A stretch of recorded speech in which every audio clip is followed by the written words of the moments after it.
आप सभी को जय मसीह की। आइए हम वचन की ओर चलते हैं। फिलिपियों की पत्री 3 अध्याय, फिलिपियों की पत्री 3 अध्याय उसके 1 पद से लेकर के 11 पद तक आज हम अध्ययन करेंगे और मैं आपके लिए पढ़ता हूं। इसलिए हे मेरे भाइयों, प्रभु में आनंदित रहो। वही बातें तुमको बार बार लिखने में मुझे तो कोई कष्ट नहीं होता और इसमें तुम्हारी कुशलता है।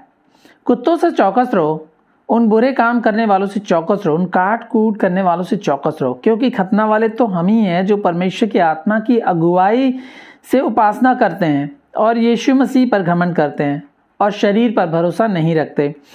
पर मैं तो शरीर पर भरोसा रख सकता हूँ। यदि किसी और को शरीर पर भरोसा रखने का विचार हो तो मैं उससे भी बढ़कर रख सकता हूँ। 8वें दिन मेरा खतना हुआ। इजराइल के वंश और बिन्यामीन के गोत्र का हूँ, इब्रानियों का इब्रानी हूँ। व्यवस्था के विषय में यदि कहो तो फरीसी हूँ। उत्साह के विषय में यदि कहो तो कलीसिया का सताने वाला, और व्यवस्था की धार्मिकता के विषय में यदि कहो तो निर्दोष था। परंतु जो बातें मेरे लाभ की थी उन्हीं को मैंने मसीह के कारण हानि समझ लिया है, वरन मैं अपने प्रभु यीशु मसीह की पहचान की उत्तमता के कारण सब बातों को हानि समझता हूँ, जिसके कारण मैंने सब वस्तुओं की हानि उठाई और उन्हें कूड़ा समझता हूँ, जिससे मैं मसीह को प्राप्त करूं और उसमें पाया जाऊं, न कि अपनी उस धार्मिकता के साथ जो व्यवस्था से है, वरन उस धार्मिकता के साथ जो मसीह पर विश्वास करने के कारण है और परमेश्वर की ओर से विश्वास करने पर मिलती है, ताकि मैं उसको और उसके मृत्युंजय की सामर्थ्य को और उसके साथ दुखों में सहभागी होने के मर्म को जानूं और उसकी मृत्यु की समानता को प्राप्त करूं, कि मैं किसी भी रीत से मरे हुओं में से जी उठने के पद तक पहुंचूं। तो आज का जो वचन है वो यीशु मसीह के ज्ञान की उत्तमता को समझने के बारे में है। तो आज का शीर्षक है प्रभु यीशु मसीह के ज्ञान की उत्तमता को समझो या जानो, और इसी पर हम आज वचन सुनेंगे। परंतु पौलुस यहाँ पे शुरुआत करता है 3 अध्याय की कि इसलिए हे मेरे भाइयों, प्रभु में आनंदित रहो। वही बातें तुमको बार बार लिखने में मुझे तो कोई कष्ट नहीं होता, मुझे भी कोई कष्ट नहीं होता कि मैं बार बार प्रभु के वचन को आपको याद दिलाऊं, और इसमें तुम्हारी कुशलता, क्योंकि वो कह रहा है कि इस बात में तुम्हारी कुशलता, इन बातों को मैं लिख करके कलीसिया को बार बार मैं याद दिलाता हूं, क्योंकि इसमें कलीसिया की कुशलता है।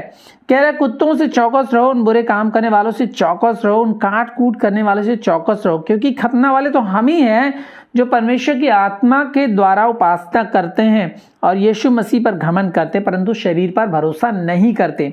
तो प्रभु यीशु मसीह के ज्ञान की उत्तमता को पहचानने के लिए या उसको समझने के लिए, उसको जानने के प्रोसेस में कुछ चीजों को हमको छोड़ना होगा और कुछ चीजों को हमको अडॉप्ट करना होगा, अपनाना होगा। तो पौलुस यहाँ पे पहली बात कर रहा है कि शरीर पर भरोसा मत करो। वो कह रहा है, खतना वालों को कह रहा है जो यहूदी समुदाय से कन्वर्ट होकर आए हुए हैं, परंतु वो व्यवस्था को मानते, मूसा की व्यवस्था को इंक्लूड करना चाहते हैं। जिसमें पहले देखा था कि बहुत सारे जो यहूदी कन्वर्जन के लोग थे, उनके समुदाय से आए हुए थे। वो कहते कि मूसा का खतना लोगों को कराना आवश्यक है, सब्बत का दिन मानना आवश्यक है। तो पौलुस कह रहा है हम ही तो हैं खतना वाले, क्योंकि हम परमेश्वर की आत्मा की अगुवाई से हम आराधना करते हैं और हम यीशु मसीह पर घमंड करते हैं, शरीर पर घमंड नहीं करते। वो कह रहा है कि हम शरीर पर घमंड नहीं करते, व्यवस्था पर घमंड नहीं करते, क्योंकि व्यवस्था शारीरिक है और शरीर के कामों पर हम घमंड नहीं करते, परंतु हम यीशु पर घमंड करते हैं। तो शरीर पर या शरीर की व्यवस्था पर या शरीर के क्रियाकलापों पर या शरीर के कामों पर या हमारे रूटीन पर या हमारे रीति रिवाजों पर हमें घमंड नहीं करना चाहिए। अगर हम मसीह को हमें जानना है, मसीह की ज्ञान की उत्तमता में हमको बढ़ना है, तो हमें इन चीजों को दरकिनार करना होगा, छोड़ना होगा। जैसे पौलुस कहता कि हम शरीर पर भरोसा नहीं करते। दूसरी बात है कि हमें शारीरिक बातों का या शारीरिक चीजों पर भरोसा नहीं करना है जो हमारे लाभ की हमें समझ में आती हैं इस संसार में। जैसे वो अपने बैकग्राउंड के बारे में बोल रहा है। जब हम इस संसार में रहते हैं तो संसार के लाभ के हिसाब से अगर हम देखें तो बहुत सारी चीजें हमारे लाभ की हो सकती हैं, जैसे हमारी नौकरी चाकरी, हमारा धन दौलत, घर परिवार, समाज, हमारा रिस्पेक्ट, रेप्यूटेशन, हमारा ओहदा, हमारा स्टैंडर्ड, हमारी शिक्षा और लोगों के बीच में हमारा नाम, बहुत सारी चीजें हमारे लिए मायने रख सकती है। प्राथमिकता हमें इस संसार में दे सकती है, हमें अच्छा बनने के लिए, अच्छा दिखने के लिए, लोगों के बीच में नाम कमाने के लिए। परंतु पौलुस क्या कह रहा है कि पर मैं तो शरीर पर भी भरोसा रख सकता हूं। वो कह रहा है कि मैं तो रख सकता हूं, यदि किसी और को शरीर पर भरोसा रखने का विचार हो तो मैं उनसे बढ़कर रख सकता हूं। पौलुस कह रहा है कि अगर तुम में से अगर कोई ऐसा व्यक्ति है जो अपने शरीर पर भरोसा करना चाहता है, अपने बैकग्राउंड पर भरोसा करना चाहता है, अपनी एजुकेशन पे करना चाहता है, या अपने स्टैंडर्ड पे करना चाहता है, अपने लाइफस्टाइल पे करना चाहता है, अपने लिविंग पे करना चाहता है, अपने इनकम पे करना चाहता है, या जो कुछ भी आज आप हैं इस संसार में उस पर करना चाहते हो, पौलुस कहता है मैं सबसे बढ़ के कर सकता हूं। क्योंकि वो कह रहा है 8वें दिन मेरा खतना हुआ, मैं इजराइल के वंश का हूं, मैं बिन्यामीन के गोत्र का हूं, इब्रानियों का इब्रानी हूं, और व्यवस्था के विषय में कहो तो मैं फरीसी हूं, और उत्साह के विषय में कहो तो मैं कलीसिया का सताने वाला, और व्यवस्था की धार्मिकता के विषय में कहो तो मैं निर्दोष था। वाह, कोई कह सकता है ऐसा कि व्यवस्था को पालन करने वाला कोई निर्दोष व्यक्ति हो सकता है, लेकिन पौलुस कह रहा है कि अगर व्यवस्था का कोई पालन करने वाला व्यक्ति था तो वो मैं हूं और मैं निर्दोष हूं, इसमें कोई मुझ पर उंगली नहीं उठा सकता है। तो वो कह रहा है कि मैं शरीर पर घमंड तो कर सकता हूं पर मैं नहीं करूंगा। इसलिए पौलुस कह रहा है शरीर पर हम घमंड नहीं करते, और जो हम थे अपने पुराने जीवन में, अपने शारीरिक जीवन में, उस पर हम घमंड नहीं करते। तो 7वें पद में कह रहा परंतु जो बातें मेरे लाभ की थी। देखिए ये बातें उस समय उसके लिए लाभ की थी, क्योंकि वो जुदाइज्म में, यहूदी धर्म में वो एकदम इंग्रोस था, एकदम लिप्त था, उसमें लिपटा हुआ था, और उसी को वो सोच रहा था कि इससे बड़ी कोई चीज और है नहीं, व्यवस्था का पालन करने के अलावा और उससे बड़ी कोई चीज है नहीं। उसके लिए वो मर मिटने को तैयार था, मारने काटने के लिए तैयार था, कलीसिया को सता रहा था। उस समय में जब तक कि वो परमेश्वर से उसका मिलाप नहीं हुआ था, मेल नहीं हुआ था, परमेश्वर उसका आमना सामना नहीं हुआ था, जब तक कि उसने यीशु मसीह को नहीं पहचाना था, तब तक ये चीजें उसके लिए लाभ की लग रही थी कि मैं बहुत बड़ा फरीसी हूं, मैंने बहुत बड़ी एजुकेशन ले रखी है, और मैं बहुत बड़ा व्यवस्था का पालन करने वाला हूं, मैं कलीसिया का सताने वाला हूं। तमाम उसको चीजें लग सकती हो, ये मेरे ओहदे की चीजें हैं, शायद मुझे यहूदी समाज में बड़ा नाम मिलेगा, मैं बहुत बड़ा एक फरीसी बन जाऊंगा, आने वाले दिन में एक धर्मगुरु बन जाऊंगा।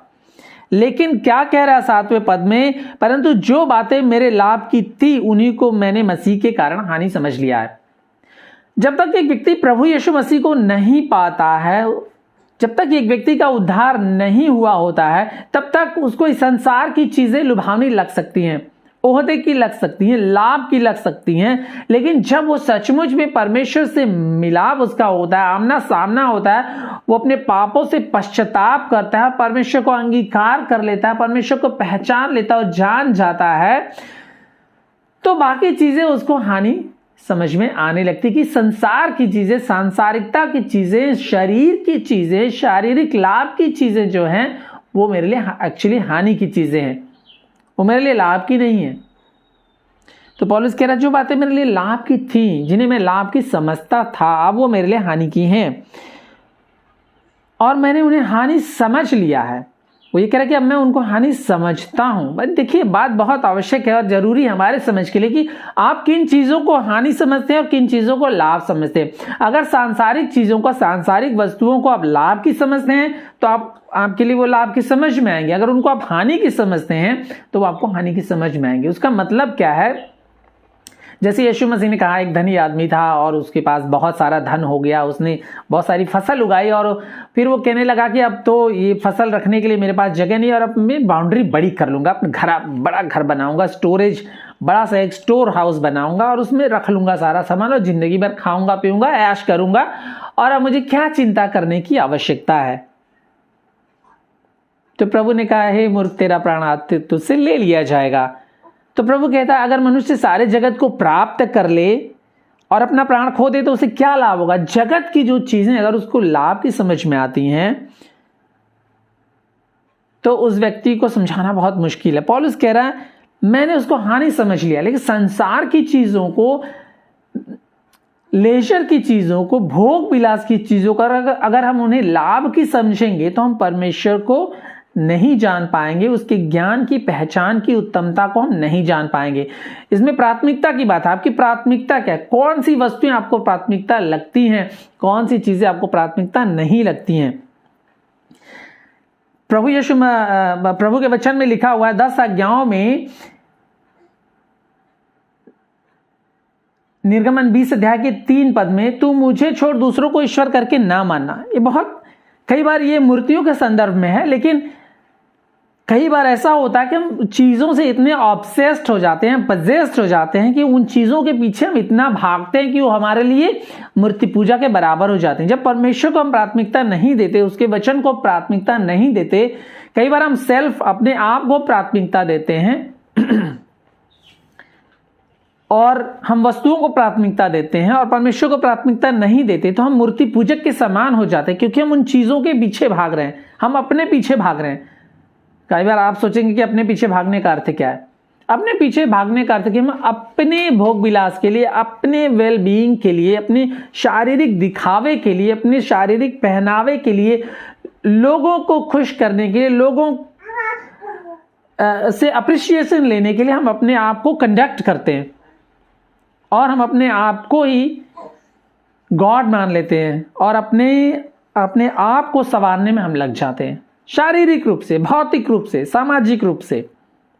इसलिए परमेश्वर का वचन कहता है, तू मुझे छोड़ दूसरों को ईश्वर करके मन। अपने आप को ईश्वर ना बना लो, वस्तुओं को ईश्वर ना बना लो, संसार को ना बना लो, संसार के भोग विलास को ईश्वर ना बना लो। तो पौलुस कहता है जो संसार की चीजें वो मेरे लिए क्या, अब मैं इनको हानि समझता हूं, सिर्फ हानि नहीं, वो मैं इनको कूड़ा भी समझता हूं। और ये बहुत ही मुश्किल बात है हमारे लिए कि हम किन चीजों को प्राथमिकता देते हैं। तो प्रभु यीशु मसीह के ज्ञान की उत्तमता में बढ़ने की बात कर रहा है और अब 8वें पद में कह रहा है, वरन मैं अपने प्रभु मसीह यीशु की पहचान की उत्तमता के कारण सब बातों को हानि समझता हूं और जिनके कारण मैंने सब वस्तुओं की हानि उठाई और उन्हें कूड़ा समझता हूं, जिससे मैं मसीह को प्राप्त करूं। यहां दो बात है, एक तो मसीह के ज्ञान की उत्तमता को समझना है और मसीह को प्राप्त करना है।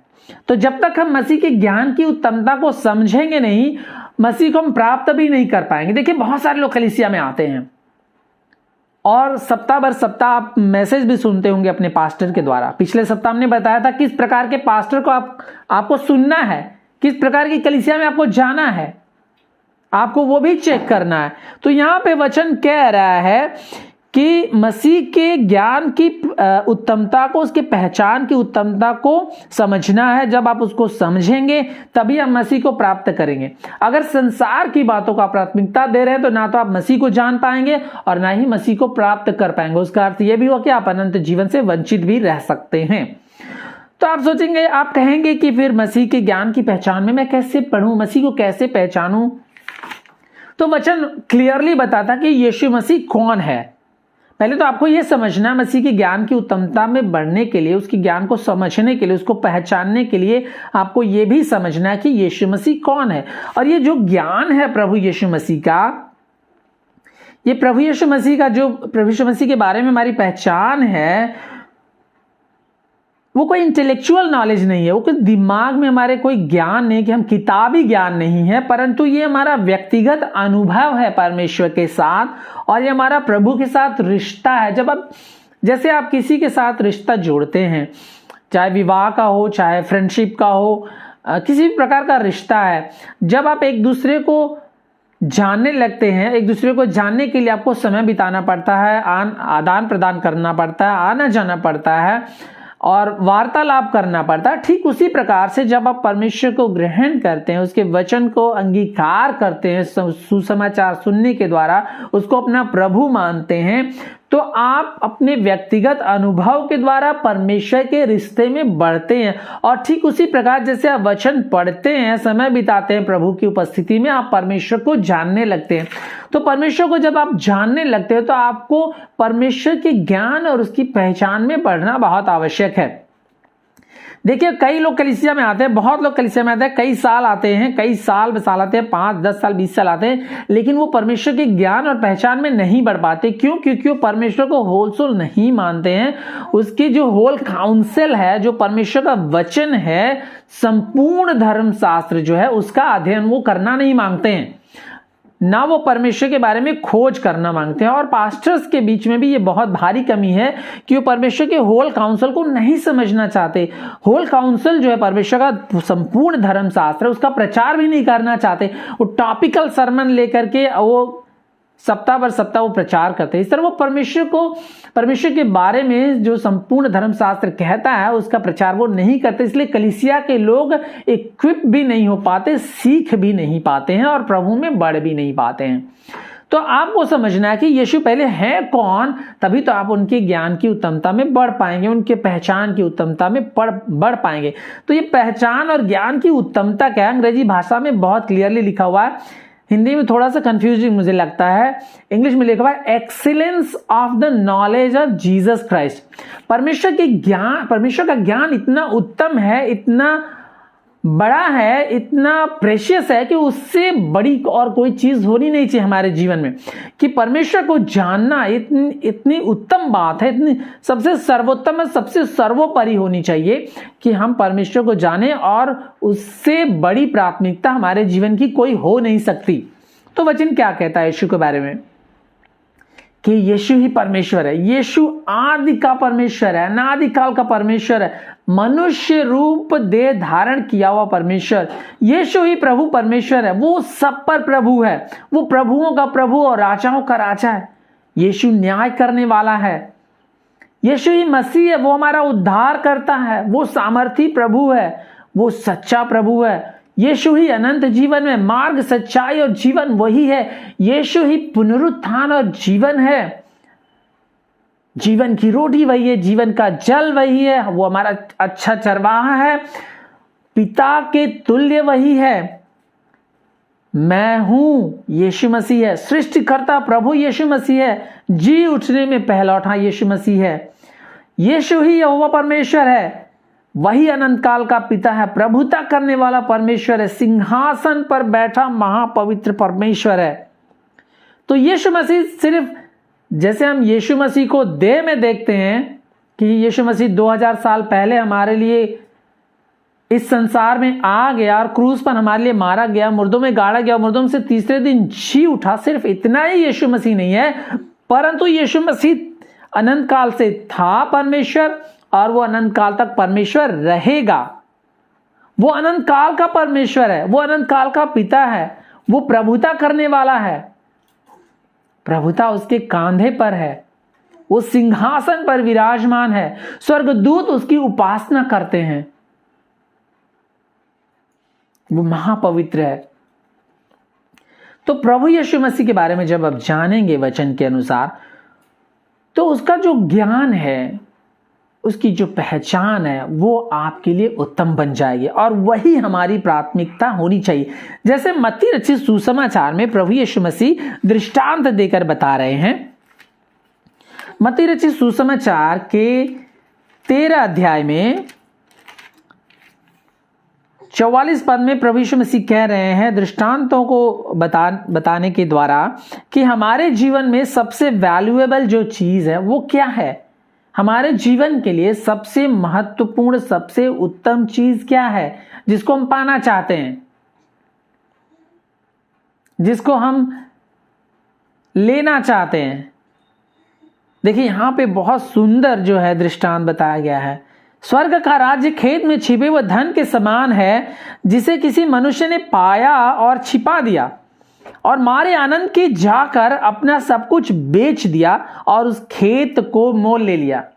समझ रहे इस बात को? स्वर्ग का राज्य मतलब परमेश्वर की पहचान, परमेश्वर का ज्ञान, परमेश्वर को पाना, अनंत जीवन को पाना, उसके तुल्य, उसकी बराबरी में और कुछ नहीं है। इस संसार का सारा धन दौलत, सारा स्टैंडर्ड, सारे आपके ओहदे, सारा आपका पोजीशन, सब कुछ व्यर्थ है परमेश्वर के राज्य के तुलना में। तो प्रभु खुद कह रहे हैं इस संदर्भ को, इस दृष्टांत को, परमेश्वर का राज्य खेत में छिपे हुए धन के उस धन के समान है जिसे किसी मनुष्य ने पाया और छिपा दिया और मारे अनंत के जाकर के सब कुछ अपना बेच दिया और उस खेत को मोल ले लिया। एक व्यक्ति यीशु मसीह के पास आया था। उसने कहा कि हे प्रभु, अनंत जीवन पाने के लिए मैं क्या करूं? तो प्रभु ने कहा तू आज्ञाओं को तो मानता होगा। तो उसने कहा हाँ प्रभु, मैं बचपन से आज्ञाओं को मानता हूं। इसका मतलब वो यहूदी था। तो प्रभु ने कहा तुझ में एक कमी है, जाओ अपना सारा धन बेचकर कंगालों को दे दो और मेरे पीछे हो लो। तो क्या हुआ? वो आदमी जाकर के मुंह लटका के चला गया। तो प्रभु ने कहा धनी मनुष्य का स्वर्ग के राज्य में प्रवेश करना बहुत ही कठिन है। ये उसके बराबर है कि ऊंट का सुई के नोक में से निकल जाने के बराबर है। बहुत इतना बड़ा ऊंट सुई के नोक में से निकलना मुश्किल है उसके लिए। उसी प्रकार जिसका मन धन पे लगा रहता है, प्रभु ने कहा जिसका मन धन पे लगा रहता है वो परमेश्वर पर मन नहीं लगा सकता है। इसलिए धन की बात की गई है। परमेश्वर हमारा धन है, स्वर्ग का राज्य हमारा धन है, परमेश्वर का ज्ञान हमारा धन है। क्या वो हमारे लिए मोस्ट प्रेशियस, मोस्ट वैल्यूएबल चीज है, या इस संसार की चीजें हमारे लिए मोस्ट प्रेशियस, मोस्ट वैल्यूएबल चीजें हैं? एक और उसी के नीचे दृष्टांत प्रभु ने कहा है, फिर स्वर्ग का राज एक व्यापारी के समान है जो अच्छे मोतियों की खोज में था। जब उसे एक बहुमूल्य मोती मिला तो उसने जाकर अपना सब कुछ बेच डाला और उसे मोल ले लिया। ठीक वही बात है। हमारे लिए क्या चीजें प्रेशियस है? परमेश्वर की चीजें प्रेशियस है। परमेश्वर का ज्ञान, परमेश्वर का जानना, उसकी उपस्थिति, उससे हमारा रिश्ता, या फिर इस संसार की चीजें। तो पौलुस कह रहा है कि इस संसार में मेरे पास चीजें थी, मेरे पास पोजीशन था, मेरे पास नाम था, मेरे पास कहलाने वाली धार्मिकता भी थी, व्यवस्था की धार्मिकता थी, शारीरिक एबिलिटी मेरे पास थी, लेकिन वो मेरे लाभ की नहीं है। लेकिन प्रभु यीशु मसीह की पहचान की उत्तमता के कारण जो मैंने जान लिया है प्रभु को, मैंने प्रभु को पहचान लिया है, अब उसके ज्ञान की उत्तमता के कारण मैं इन बातों को हानि समझता हूं। क्या हम इस संसार की बातों को हानि समझते हैं? जब हम प्रभु को पा लेते हैं, प्रभु को हम जान लेते हैं, उसको हम ग्रहण कर लेते हैं, जब उसके पीछे चलने का हम निर्णय लेते हैं, क्योंकि प्रभु ने कहा अगर कोई मेरे पीछे आना चाहे तो अपने आप का इनकार करे, प्रतिदिन अपना क्रूस उठाए और मेरे पीछे हो ले। तो उसी प्रकार जब हम प्रभु को ग्रहण करते हैं तो हमें अपने आप का इनकार करना होगा, संसार का इनकार करना होगा, शारीरिक कामों का इनकार करना होगा, जो चीजें हमारे लाभ के लिए थी उसका इनकार करना होगा। सबसे पहले परमेश्वर के राज्य और धार्मिकता की खोज करना होगा, बाकी वस्तुएं हमारे पीछे खुद आएंगी। इसलिए पौलुस कहता है इन बातों को अब मैं हानि भी समझता हूं, कूड़ा भी समझता हूं, ताकि मैं मसीह को प्राप्त करूं। और आगे कहता है और मैं उसमें पाया जाऊं, ना कि अपनी उस धार्मिकता के साथ जो व्यवस्था से, वरन उस धार्मिकता के साथ जो यीशु मसीह पर विश्वास करने के द्वारा हमको मिलती। देखिए, शारीरिक कामों के द्वारा हम धर्मी नहीं ठहराए गए हैं, परंतु प्रभु यीशु मसीह पर विश्वास करने के द्वारा हम धर्मी ठहराए गए हैं। तो एक तरफ संसार है, एक तरफ दुनियावी चीजें, एक तरफ दुनिया की वस्तुएं, चीजें, एंटरटेनमेंट है, गिमिक्स हैं और रिश्ते नाते हैं, लोग हैं, इत्यादि इत्यादि हैं, और एक तरफ परमेश्वर प्रभु है। किसको हम चुनेंगे? कौन हमारे लिए प्रेशियस है, हमारे लिए बहुमूल्य कौन है? किसका चुनाव हम करेंगे? यिर्मयाह 9 अध्याय, कुछ वचन हम लोग पढ़ेंगे। यिर्मयाह 9 अध्याय में 23 और 24 पद में लिखा हुआ है,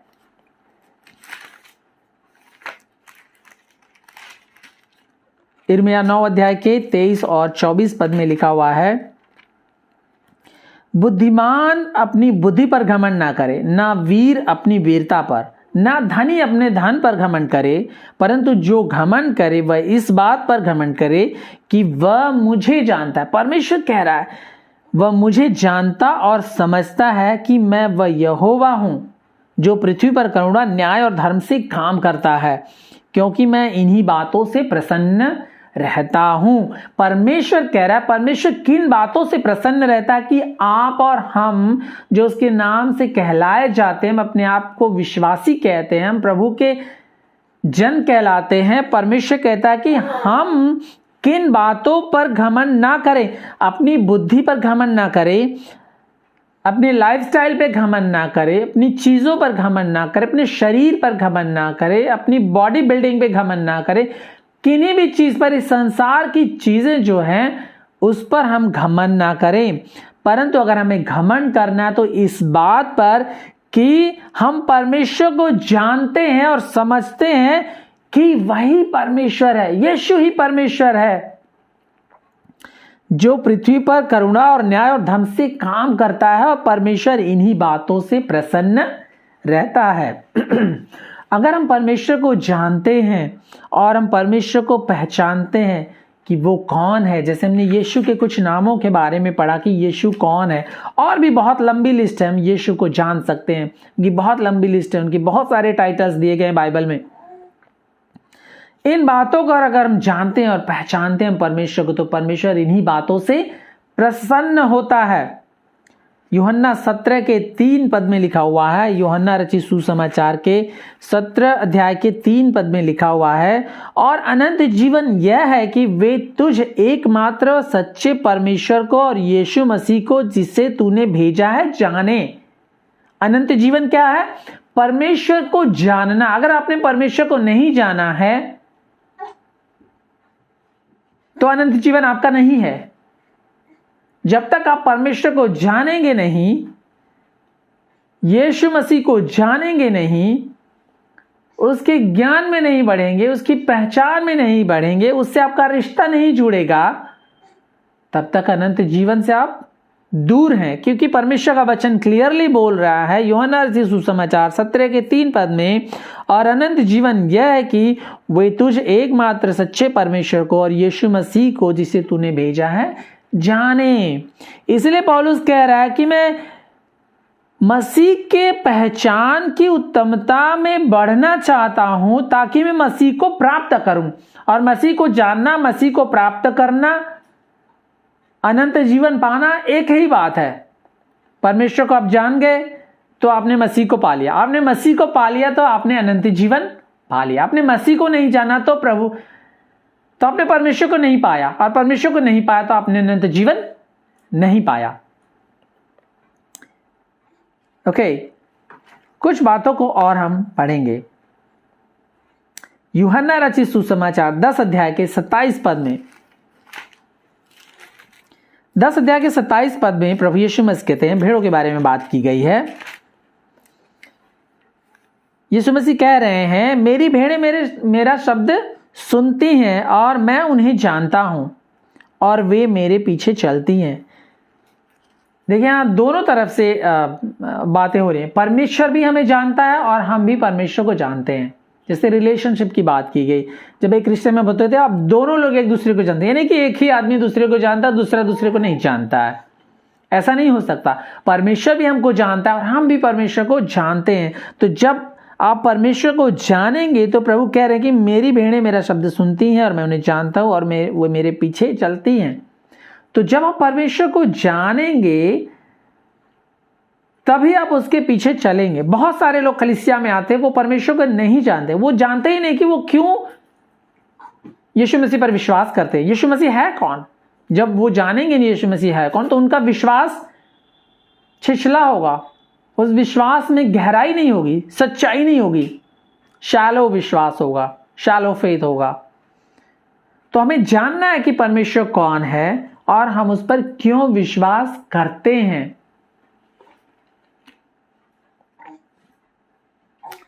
होशेया एक भविष्यवक्ता है। होशेया के 6 अध्याय के 3 पद में लिखा हुआ है, यहां पर इस प्रकार लिखा है, आओ हम ज्ञान ढूंढें। इट्स अ कॉल, हमारे लिए बुलावा दिया गया है, आह्वान हमारे लिए कि आओ हम ज्ञान ढूंढें। किस प्रकार का ज्ञान? वरन यहोवा का ज्ञान प्राप्त करने के लिए यत्न भी करें।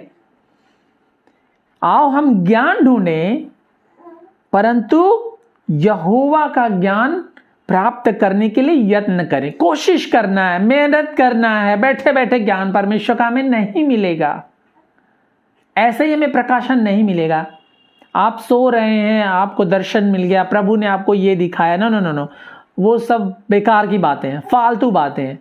वचन में इस प्रकार कहीं नहीं लिखा गया बैठे बैठे आप दर्शन देख रहे हैं। दर्शन देखने वाले सब चले गए, दर्शन देखने वालों ने दर्शन देखा, दर्शन देखकर वचन को लिखा और वो लिखा हुआ वचन हमारे पास है। और अब हमारे पास संपूर्ण धर्मशास्त्र जो परमेश्वर की प्रेरणा से लिखा गया है वो हमारे पास में है।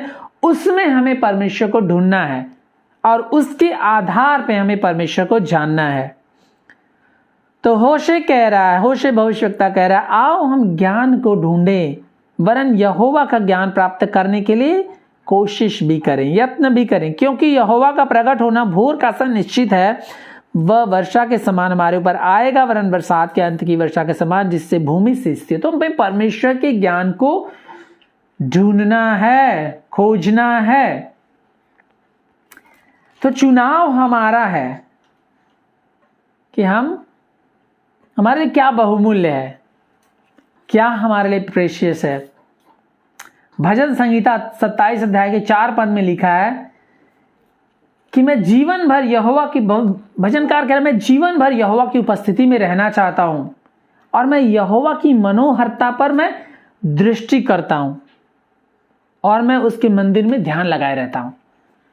भजनकार का जो उसकी जो इच्छा है, उसकी जो डिजायर है, उसका जो पैशन है, वो परमेश्वर की उपस्थिति में दिन रात ध्यान लगाए रहना है और परमेश्वर की जो सुंदरता है, उसकी जो मनोहरता है, उसकी जो उत्तमता है, उस पर वो दृष्टि करना चाहता है। हमेशा वो उसी को निहारते रहना चाहता है। हमारी क्या सोच है, आपकी क्या सोच है? क्या आप परमेश्वर की मनोहरता से प्रभावित हैं? क्या परमेश्वर की मनोहरता, उसकी सुंदरता, उसकी उत्तमता को पहचानते हैं?